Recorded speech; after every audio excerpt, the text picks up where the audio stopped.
This episode is sponsored by June's Journey. It is a mobile game that is free to download. Costs you no money. The title, Honor Among Thieves, what's the honor?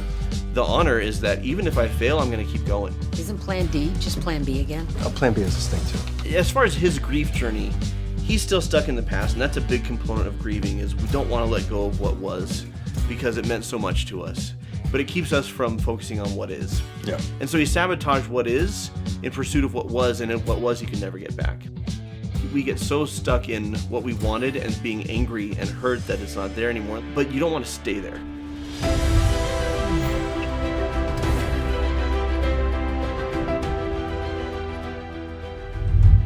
This episode was filmed during the writers and actors strike.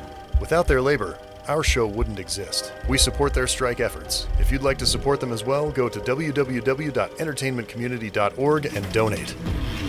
Hello and welcome to Cinema Therapy. I'm Alan Seawright, a professional filmmaker who needs therapy. I'm Jonathan Decker, licensed therapist who loves movies. What's up? Have you ever been below ground in like a cavern or a dungeon? Yes, but I've yet to face a dragon. We're going to talk about Dungeons & Dragons, Honor Among Thieves. And I've yet to actually play D&D in real life. It's a We're going to major, remedy this. It's a major geek blind spot. Every time I show up at a con, having not played D&D, I feel a little less worthy to be there. Yeah. And so, thank you. Well, listen, 15 years ago, maybe not. Now, yeah. Yeah, but I can say, as someone who doesn't play D&D, that this movie does work just as a movie. Yeah, I got a bunch of the references, not all of them, because I'm a casual. I'm a dabbler. Mm-hmm. I dabble. So I got some of the references. You got none of the like esoteric, weird. But the story works, and the characters work, great. and the humor works, and it's got heart, and it's got action, and it's got Chris Pine being charming as hell, even though he's an idiot, and his face is melting. Braid. So what are we looking at in this movie? So we're going to talk about Edgin. Mm-hmm. Overcoming the grief of the passing of his wife. Yes. And learning to see what has been in front of him the entire time. Appreciate his daughter, patching up that relationship, Edgin and Kira. Okay. All that good stuff. Let's do it. We're going to get a little Holga in there. Oh, Holga's fantastic. By a little Holga, I mean a lot of Holga. Among my most shameful. That's when I met Holga. She took pity on me. The arm wave over the head as he's falling back is just, it's so Holga was a fellow resident comic. of Rock Bottom. Many years before, she'd been cast out of her tribe for falling in love with an outsider. We quickly became like brother and sister, with a relationship built on trust and mutual respect. Neither of us had money or an honest way to earn it. I just noticed how scared the baby looks. Something new. It's intoxicating when you realize that what separates you from what you've always wanted can be as thin as a pane of glass. Performance-wise, everyone in this movie is bringing their absolute A game. And I generally don't like performances that are winking at the audience. Mm-hmm. Like, I know I'm just slumming it in a little fantasy movie. It's okay. We're all having fun here. That's usually death. Yes. Right? I very much like The Lord of the Rings, where everyone is being very serious and taking the material seriously. This is not that. This is not that, but it works because it's not winking at the audience like, just go with us, we know it's fantasy. It's like, just go with us, it's fantasy, guys! Which is kind of my understanding of the D&D gameplay experience. There are people who take D&D very, very seriously, and those people are wrong. I'm just kidding. Gamers, you're great. No, but for a lot of people, they have a few beers, have some pizza, and then you just goof off with friends. Like, you're like communal storytelling, and you're making up as you go. Yeah. And a lot of times you do the absolute craziest thing you possibly can. I really do need to play D&D. Really this sounds do. right up my alley. I Seduce the Dragon is real. I Seduce the Dragon, also known as the donkey move. Correct. You know what? I love a good mystery. Like, why does Zank walk over the rock instead of around it? And uncovering family secrets. Like the real reason Edgin's wife was murdered. Mm-hmm. And finding things. Like the helm of disjunction. That's why we're loving June's Journey. It's a hidden object mystery game with a murder mystery, family secrets, and more. It's like Carmen Sandiego meets The Great Gatsby. I love trying to find things. Puzzles, as it were. I love trying to spot things, and I especially love the 1920s. So this game brings it all together. No, I know that sounds weird, but like, who doesn't love like that era and that style? It's very Gatsby and very, like, there's a lot of flash. Yeah, and so you get to immerse yourself in that world as you're solving murders and solving crimes and looking for hidden objects. And what's not to love about that? Honestly, the thing I love about it the most is, like, organizing and building out your, like, villa. I was doing a lot of gardening. You like how the organization comes together? I do. Okay. Because my life is such a mess, because I need therapy, I can organize things in this game, and that takes the place of actually working on myself. I like the beautiful, colorful visuals and the murder mystery storyline. I actually like that June is a lot like Edgin. How so? She's getting herself into tricky situations and then solving them in witty ways. It helps me to escape and put my brain on something completely different so I can enter fresh and keep helping people. It soothes me. Download June's Journey for free by clicking the link in the description. Tell them what it's available on. June's Journey is available on Android and iOS mobile devices, as well as on PC through Facebook Games. Jonathan. Don't forget to click the link below and download June's Journey today. One of my favorite things to see on film, because it happens a lot in real life, is male-female friendships that are platonic. Yes. Because the stereotype is that no, men and women can't be friends. It'll always lead to sex, or one person's gonna fall in love and the other. And no, you know, I love it how quickly they become brother and sister. There's never even a whiff of, should we see if there's something here? They're just like, no. And then they just really enjoy each other, and I love that. So Edgin and Holga, she becomes a surrogate mother. Yep. And what's cool is he treats her like that. They're parent partners, but they're not romantic partners. What? Me with that. My Those wife is lips? so gross. It's just this, there's so much room at the table for variety and diversity in relationships, Yeah. and I like to see it on screen. Absolutely. Sorry, Kira, this one's too dangerous. Then you shouldn't go. We have everything that we need. Not yet. But this is the last one. Oh. Trust me. One last job. And she did, and that's the problem. Chin up, bud. We'll be right back. I didn't tell her about the tablet. It would break her heart if it all went to shit, and well, to shit went.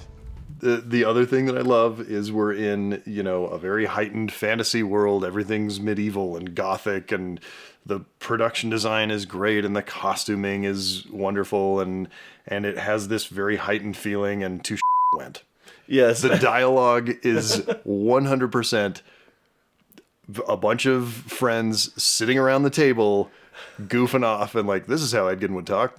Yep, absolutely. I love it. So, of course, the great fantasy for all of us, right? Wanting to resurrect someone that we care about, someone that we've lost, reestablish that connection. So, pretty strong character motivation, but as you said, to went. Just wait. Dad. Olga. So they've been in prison because they got busted, Yeah. And and they he wasn't there to raise his daughter. broke out thanks to Jonathan. I missed you so much. Hello, bug. The actress who plays Kira I thought about you every day. does really good work. I made you these. What are they? Mittens! Oh. Have you been okay? Uncle Forge has been very good to me. Uncle Forge. Come on. He wants to see you. Still wear the pendant you got me, Hilda. I use it to sneak around the castle sometimes, so... So strange that you're here. Kira, look. I want you to know I am so sorry for how things turned out. I took a risk. That didn't pay off.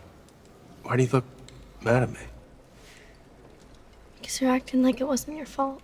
Ouch. And accurate. Mm-hmm. And I guess he didn't tell her what he was up to because he didn't want to get her hopes up if it didn't work. Right. And but at the same time, he didn't count the cost. He was so cocksure that he would just pull it off.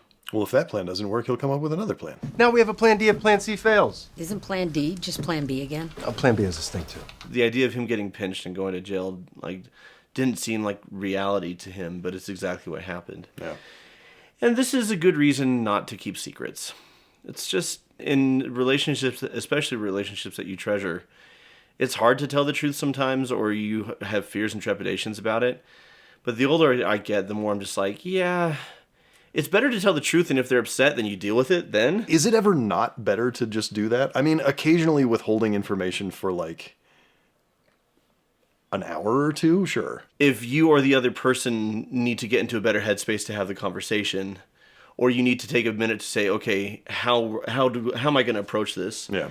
But to just put it off or say, I'm not going to deal with this right now, that just goes bad. Yeah, it never works out well. I've never seen a bigger coward. Coward, you're under here too. Fine, I'll handle it. No. I've got this. And you want This to be a terrifying harper. monster is... Quiet. Oh God. Damn. There it is. Stop trying to capture it. You just have to let it go. I love that Kira absolutely looks like the genetic offspring of those two. Yep. That's good casting. This isn't foreshadowing so much as it's stomping on your face. Stop trying to capture it. Just let it go. Yeah. Yeah. This is about a grief journey. Well, as you've said so many times before, just because it's obvious doesn't mean it's not effective. Doesn't mean it's not effective, and doesn't mean it's bad. That's a lovely little scene. It serves a couple of purposes. It's Yeah. him. This is a dream sequence. He's, remembering his wife and like why he wants to bring her back. Yeah. But it's also serving as foreshadowing and what can you actually, Well, and that's the thing about storytelling. It can be subtle, and you have to think about it to get there. And then when you get there, it's very rewarding because you feel like you're the one who thought of it. And then there's times where the storyteller just says, "Here's exactly what I'm trying to tell you," and if what they're trying to tell you is helpful, and it's delivered in a way that it feels true to what the characters would actually say to each other, then it's equally powerful, right? We'll find another way to get her. Just not today. It has to be today. We're not done until my daughter's safe. Aren't you sick of failing? No! That's the whole point. We must never stop failing because the minute we do, we failed. this is my entire life philosophy. Look, none of us here can say our lives have gone the way we had hoped for. Right? Holga, you left your tribe to be with a man who left you because you were so upset about leaving your tribe. And if you quit now, that's in stone. Same with you, Simon. You're a petty thief masquerading as a pettier sorcerer. You gonna go back to your show? It's better than dying. There's worse things than dying. And Doric, you have integrity, and I am sure the last thing you want to do is tell the Emerald Enclave that you had a chance to save him, but you walked away. Hey, you're quick to call us failures. What about you, Ed? Me? I'm the champion of failures. I lost everything that ever mattered to me, and it was all my fault.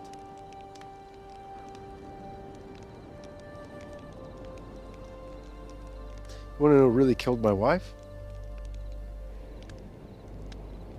I did. I decided we deserved a better life than a Harper's Oath would allow us. But I didn't know that red wizards marked their treasure. I led them right to our door. I didn't even have the good luck to be home when they got there. I failed the Harpers, I failed my family, I failed all of you, which is exactly why I can't quit. So if you'll excuse me, I'm gonna go sit on this rock, make a plan.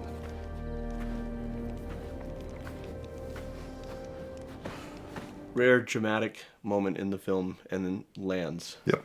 so well. Yep. If you have good writing and great actors, you can go from silly swords and sorcery comedy to really, really effective, hard-hitting drama, Yeah. and you don't get tonal whiplash from it. Well, and you know what I liked is the seeds for this moment were planted throughout the film, often in comedic scenes. Yes. But when it happens, it's not like, what the hell just happened to this movie that is suddenly a Yeah. serious Why drama? is there this happening now? That a lot of the pain of grief has been managed for him by goofing around or going on adventures or questing, but he's always trying to make it right. And I don't really want to elaborate too much on what that scene captures so brilliantly. I hope we never stop failing. Yeah. The only real issue, the only thing that I would add to it is we tie our worth to success, because that's kind of how our society is wired. Mm-hmm. That people who succeed are worth more than people who fail.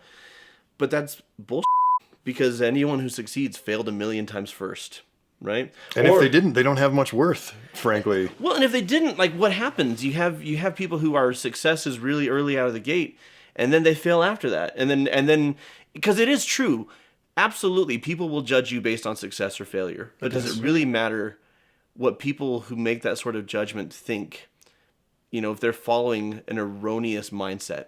Right. We have to keep failing in order to succeed, or even if we never succeed, just to feel good about ourselves that we're still going. Yeah. The title, Honor Among Thieves, what's the honor? The honor is that even if I fail, I'm going to keep going. Like, even if I fail, it's better than just, there are worse things than dying. It's better than... And I have performed in those shows. Trust me, there are worse things. You've had a couple of on-stage experiences that were worse than dying. I was there for one. Yeah, I don't want to... Yeah. Mostly you succeeded. No, I know. Mostly I know exactly you succeeded. which one that was. Even that, you know what happened there? When I failed on stage and I completely bombed in front of an audience of hundreds of people, is a few days later the sting went away, and I'm like, my friends are still my friends. Oh, dude, that night, like, I'm sure you were not feeling great, but that night we went out and had a ball. We did. Yeah. We did. But that's my point, is like, the thing that you're most afraid of, once you pass through it, you're like, oh, life still goes on. Right. Simon! Doric, you there? What are you doing here? Here.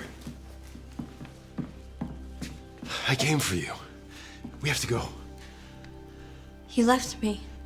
No, I know you think I'm a liar and a bad father, but I am a bad father. Such a great moment of breakthrough for him. And I wasn't trying to bring your mom back. I was trying to bring my wife back. Which, if you got a chance to know her and love her like I did, you'd understand. But if you come with me now, you can have that chance.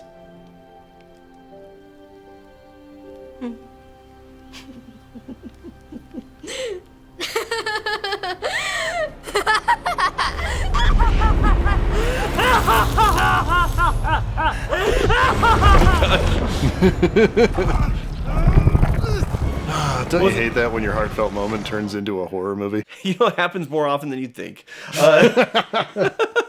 I guess I need to go to more therapy. It's sad that it wasn't his daughter, but it was still a great moment for him. It was a great moment of breakthrough and lovely scene, and then to have it flipped like that is just, it's great storytelling. It's really fun screenwriting.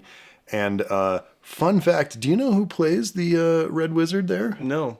Rupert Mannion's daughter. Really? That's Anthony Stewart Head's daughter. Really? I really hope this is a breakout role for her. She's great as this just like scenery chewing monster villain. She has a lot of fun, and it's fun to watch. And for us 90s kids, Giles' daughter. Giles' daughter, yeah. Fantastic. Didn't know that. Yeah. That's cool. As far as his grief journey, he's still stuck in the past, and that's a big component of grieving, is we don't want to let go of what was because it meant so much to us. But it keeps us from focusing on what is. Yeah. In his case, he has a daughter that he could have spent years raising, and he was chasing after what he had in his head, right? What I really wanted, this is how it has to be. And so he sabotaged what is in pursuit of what was, and what was he could never get back. Right. And we do this with grief. We get so stuck in what we wanted and being angry and hurt that it's not there anymore. And listen, those are natural feelings, and they're not feelings to be ashamed of or not to have.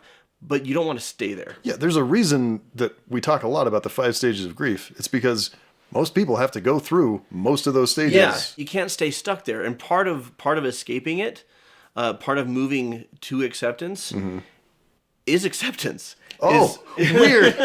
No. It's one of the smartest things I've ever said. But is literally just saying, okay, I have to focus my time and my energy on what is, not on what is not. And he's getting there. He's not there yet, but he just took a major step when he acknowledged, I wasn't trying to bring your mom back, I was trying to bring my wife back. Yeah. Because his daughter had a mom in Holga.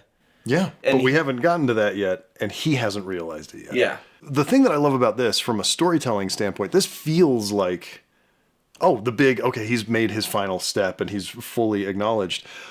But he has acknowledged what he wants and how it hurt people. He still hasn't figured out what he needs. Yeah. Which is great because it feels like a breakthrough, but it's not quite there yet, and it gives us another storytelling step. It is a breakthrough. It is. But true to actual clinical work, it takes multiple. Yeah. There's generally not, because in movies you're right. In movies you You generally generally get one or two big breakthroughs because you only have 2 hours. because that's the character arc. But in life it's just like one after another, because most of us are messed up on multiple levels, and we need to heal on multiple levels. Yeah. And so it's frustrating because I thought I was getting there, and I discovered there's more to grow. Yeah, you're gonna ramp up until you die.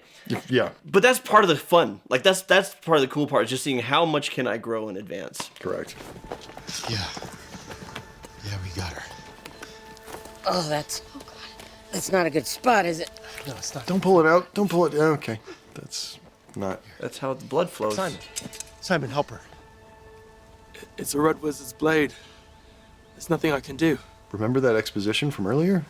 Hey, we're gonna patch you up. It's not gonna be. Listen, it can't all be perfect. Easy, dog, easy. Don't mourn me. No. No final words. No final I'm words. proud of what I did here. I'm dying a hero. And you're a good man. A real Harper. Shut up. I'm a moron. You know that. Promise me something. Yeah, anything. You're gonna take good care of our girl. She's the best thing you ever did. I will. No fortune found, no fate divine. You can resurrect one person. Be the truth of mine. Crew, we sit And Holga's happy to die and let him resurrect his wife. Yeah. wasted. Again, I died a hero. I died for the people I cared about. This world kind of sucks anyways. And I'm going to be a good friend and give you the thing that you've wanted for so long. No. I need you. And this is what takes this from being a fun movie to a great movie. Yeah.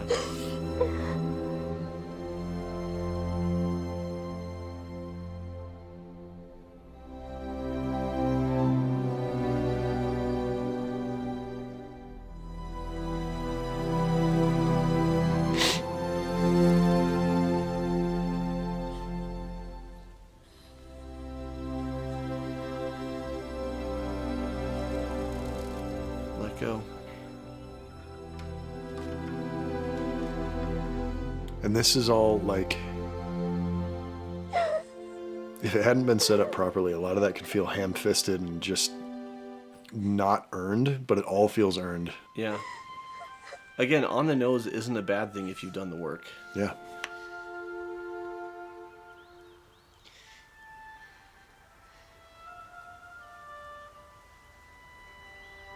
We can only use it once. I know. Shanner Shas. Anmat. So he has to completely let go of his wife.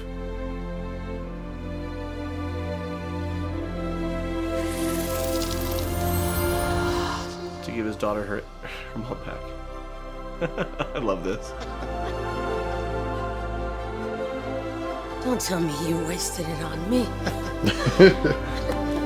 Why would you do that? I like that the music doesn't oversell it. No. Like, it comes in strong at the end, once Holga comes back to life. Sure, yeah.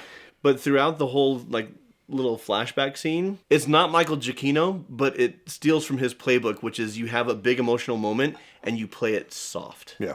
It's Lauren Balfe. He's also really, really great. Yeah. And again, what you want versus what you need. And, you know, you may think that what you want is what you need, but what if what you want is something you can't have? You got to find something else that will sustain you, that will fill you. And generally, it's love for yourself and love for the people who are available to you to love and to love you back. Yeah. Right? And this is a beautiful little grief journey. And as far as reconnecting with his daughter, I mean, he's accountable, not to her, to the red wizard masquerading as her, but he has that breakthrough. So in my headcanon, he has the same conversation with his daughter. I'm sure he does eventually. I love that in the movie, he's like, I had a whole apology, but I sort of gave it to Sophia. anyway, we'll get to it later. It's just such a great, like, little shorthanded way to get a joke in there. Her seeing him make that sacrifice because he loves her and this is what she needs gets them there. It tells her everything she needs to know emotionally. Yeah. You still want to communicate the intellectual stuff afterwards, but emotionally, this was her mom. Yeah. And now she has her mom back. Yeah. Ah, damn it. This is such a good movie. It's really good. I didn't think it would be that good. No, I was expecting fun. Yeah. And what I got was a really good movie. Well, because you see the trailers. I remember when the trailers came out, and everyone's like, oh, this actually feels like D&D. Yeah, it feels like D&D. He's, Chris Pine is playing the derpiest possible version of a bard, which most bards are kind of derpy. It's like, perfect. They've obviously nailed the tone. This is going to be great. But then they snuck a great movie in. Yeah, well, and that's the thing. Even something that is lighthearted and fun and fantasy and action-packed, you elevate it by giving it heart. Yep. And they do, and they give it just the right amount. Yeah. And this is what the best of the Marvel movies do. Those are silly, over-the-top, big action movies with gods and men shooting lasers from their hands. But there's heart. Yeah. And that's why it works. That's why this works. This is why Pixar movies work. Talking toys? Should not work. That should be like dumb kiddie fodder, but they're classics. Yeah. It has been. I just love Hugh Grant through this entire movie. I have taken a look inside, and I've asked myself, what's going on in there? And I realized a lot of it goes back to my mum. Me too, bro. As a Jonathan feels like an abomination. Kind of almost like a hate crime. Yeah, it does. I feel targeted. Do I need to call you a wambulance? Wah, wah, wah, wah. So until next time, What's wrong with my lips? they're too big for your face. What? A lot of people like my lips. And watch movies. We want to thank our patrons for supporting our channel and basking in our exclusive content. People like Frida Montes. Brave Home. Basking? Yeah. Charlotte Penn. Emira Brightleaf. That's a great D&D name. It is? Ryan. Also a great D&D name. Indeed. We love you. Have a great summer. Thanks, patrons. Never change.